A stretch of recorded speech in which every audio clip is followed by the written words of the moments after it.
Wanita ini pun memakai topeng itu untuk melakukan ritual pemujaan kepada Dewi penghancur dan pelindung umat manusia. Dalam tradisi di desa ini, setiap individu yang mendapatkan penglihatan dari Ibu Kali di dalam mimpinya diwajibkan untuk memimpin ritual tersebut. Namun seorang pria bernama Jayadeb marah karena menurutnya seorang wanita tidak seharusnya memimpin sebuah ritual ibadah. Sementara itu di sisi lain, seorang ibu hamil sedang melakukan persalinan.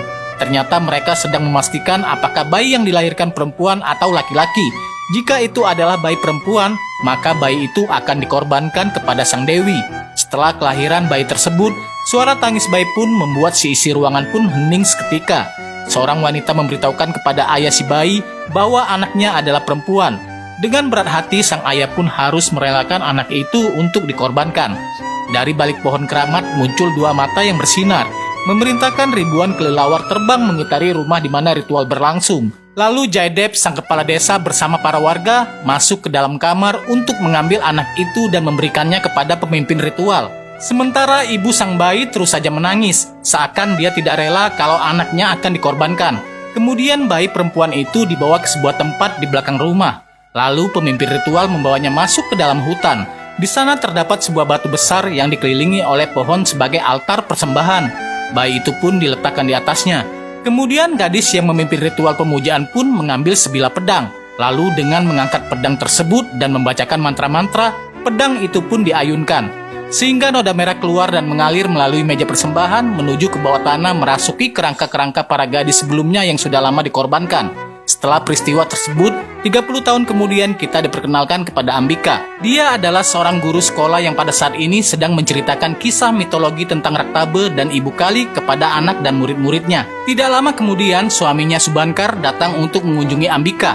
Dengan melemparkan beberapa rayuan mautnya, pasangan suami istri ini pun akhirnya bersenda gurau. Sementara di sisi lain, putri mereka Swita sedang mengarahkan tabletnya untuk mengambil foto dari sebuah gambar pohon yang ada di ruangan itu. Swita adalah seorang gadis cerdas dan selalu ingin tahu. Setelahnya mereka pun makan siang bersama. Di sini Swita berkata bahwa sekolahnya akan liburan panjang. Dia ingin manfaatkan liburan itu untuk menemukan cerita lama sekaligus mengenal kampung halaman orang tuanya. Di sisi lain, Subankar dan Ambika sangat setuju, tapi mereka ingin mengajak Swita liburan ke sebuah tempat dengan pemandangan indah, karena menurut mereka di kampung halamannya sangat tidak nyaman. Belum lagi tidak ada jaringan dan sinyal internet di sana. Mendengar itu, Swita pun kecewa. Mengapa dia harus dilarang untuk pergi ke sana? Lalu di malam harinya, pasangan suami istri ini pun berbicara. Mereka sudah lebih dari 15 tahun tidak pulang ke kampung mereka. Tapi Subankar tidak ingin putrinya ke sana, dan dia tidak ingin menceritakan kisah itu. Namun Ambika bilang, kita tidak dapat terus melarangnya. Setelahnya Ambika pun masuk ke dalam rumah. Beberapa saat kemudian, Subankar pun menerima telepon dari desanya Chandrapur, yang memberitahukan bahwa ayahnya sekarat dan ingin bertemu dengannya untuk terakhir kali. Subankar yang selama ini menjauh dari kampung halamannya itu mulai merasa cemas. Melihat itu, Ambika mendatangi Subankar untuk bertanya apa yang terjadi. Subankar perlahan menjelaskan bahwa ayahnya sekarang dalam kondisi sakit keras dan dia harus secepatnya pulang ke kampung untuk menemui sang ayah. Tidak lama setelah itu, Subankar memutuskan untuk pulang ke kampung seorang diri. Keesokan harinya, Swita yang tidak mengetahui kalau ayahnya pulang ke kampung merasa kecewa. Mengapa ayahnya tidak berpamitan lagi kepada dia? Ambika beralasan kalau situasinya sangat genting. Ini menyangkut kondisi kakeknya yang sedang sakit parah. Di sini Swita sempat kaget mengetahui kalau kakeknya itu masih hidup, dan dia protes mengapa dia tidak mengetahuinya. Karena hal itulah Swita marah meninggalkan ibunya yang terdiam 1000 kata.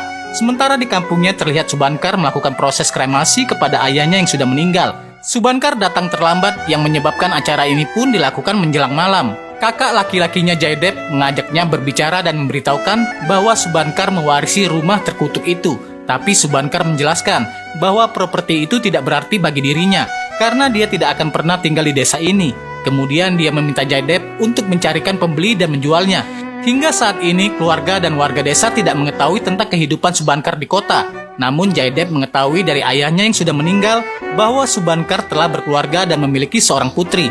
Tidak ingin berlama-lama di sini, Subankar pun menelpon Ambika dan memberitahukan bahwa dia akan pulang sekarang. Walaupun Ambika menyarankan agar dia pulang besok pagi, tapi Subankar bersikeras untuk pulang malam ini juga. Sementara di rumahnya, Ambika yang memeriksa tablet milik Swita menemukan gambar pohon yang beberapa waktu lalu dia foto. Di sini Ambika pun mengamati pohon itu. Lalu di dalam perjalanan pulang, Subankar menerima sebuah pesan dari Ambika yang membuat dia pun harus berhenti sejenak untuk melihat isi dari pesan itu.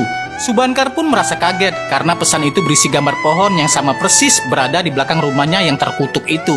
Dia panik dan menghubungi Ambika, tapi karena jaringannya lemah, pembicaraan mereka pun menjadi tidak jelas dan terputus-putus. Namun tiba-tiba dari pantulan kaca mobil, Subankar tidak menyadari ada sosok makhluk misterius yang menyerupai pohon sedang mengincar dirinya.